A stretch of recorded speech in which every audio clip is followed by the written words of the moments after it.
स्मारकाच्या निमित्तानं आपण या ठिकाणी साकारलं आणि खऱ्या अर्थानं आज तरुण पिढीला जुन्या काळामध्ये काम केलेल्या मंडळीच्या बाबतीत फारशी माहिती आहे अशी परिस्थिती नाही आहे।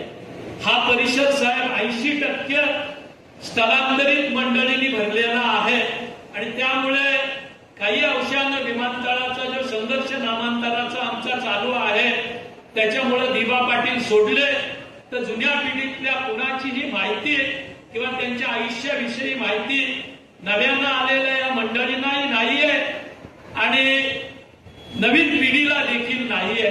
तात्यांचं आयुष्य हे संयुक्त महाराष्ट्राची चळवळ, आणीबाणी विरुद्धचं आंदोलन, रयत आणि कोळेसोच्या माध्यमातून शिक्षणाचा प्रसार, तळोदा MIDC आल्यानंतर या ठिकाणच्या तरुणांना रोजगाराच्या संधी, हजारो तरुणांना त्या कालखंडामध्ये प्रत्येक कारखान्यामध्ये नेऊन दिलेल्या नोकऱ्या एवढ्या पुरतं सीमित नाही तर तात्यांचं आयुष्य म्हणजे विचारांशी बांधिलकीचं एक मोठं प्रतीक आहे, पक्षाशी निष्ठेचं एक मोठं मूर्तिमंत उदाहरण आहे आणि हे सारे गुण आज आपण बघतोय की दुर्मिळ होत चाललेले आहेत। राजकारणाच्या स्वार्थापोटी कुटुंब फोड, जबरदस्तीनं किंवा दबाव तंत्रानं परिवार फोडून त्यातले सदस्य आपल्या पक्षामध्ये घे, पक्ष बदलून पद मिळव असं सारं चालू असताना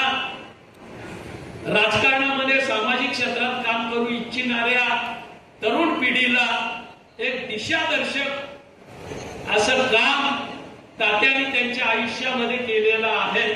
ते या तरुण पिढीपुढे, या नवीन आलेल्या मंडळी पुढे जावं आणि खऱ्या अर्थानं त्यांच्यावर राजकीय सामाजिक संस्कार व्हावेत म्हणून हा एक छोटासा प्रयत्न आम्ही मंडळींनी केलेला आहे। आपले आणि तात्यांचे गाढे संबंध राहिलेले आहेत।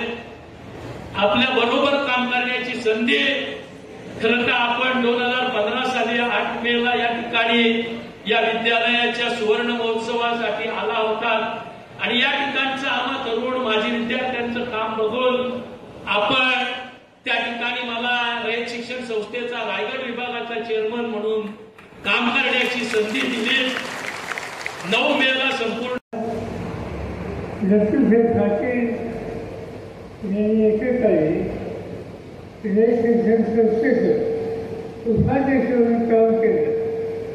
आज आपल्याकडे आहेच नाही पण त्याचं काम ते तुमच्या आमच्या सगळ्यांचे अर्थ करत असतं आणि त्यामुळे साहजिकच एक इच्छा होती की रायगड जिल्ह्यामध्ये रयतेचा घेणा हा प्रोग्राम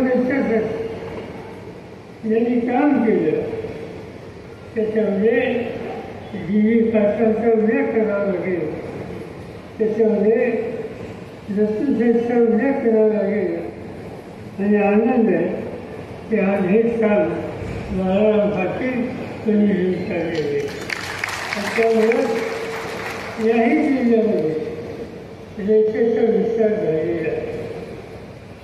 आज शैक्षणिक क्षेत्रामध्ये बदल होत आहे। मराठी मानक असताना त्यांनी सांगितलं एक काळ असा होता की प्राथमिक आणि माध्यमिक शिक्षण देणं नंतरच्या काळामध्ये गुणवत्तेची चर्चा होऊ लागली आणि ती गुणवत्ता वाढवण्याची आवश्यकता आहे हा दृष्टिकोन संस्थेने स्वीकारला। नंतरच्या काळामध्ये जर संगणकाच्या क्षेत्रामध्ये गेलं समाजामध्ये एक अंतर दिसायला लागलं। शिक्षित आणि अशिक्षित ही भूमिका बदलली गेली। शिक्षित आणि संगणक शिक्षित आणि संगणक अशिक्षित ही प्रसवाली आज नव्या पिढीत दिसायला लागली आणि म्हणून रयत शिक्षण संस्थेने एक निर्णय घेतला आणि अक्षरशः कार्यकर्त्यांच्या पाठीवर हजारो संगणक खरेदी केली अंत्यसंबंधीचं शिक्षण महाराष्ट्राच्या जवळपास सगळ्या शाखेमध्ये ज्यांच्या माध्यमातून केलं. आज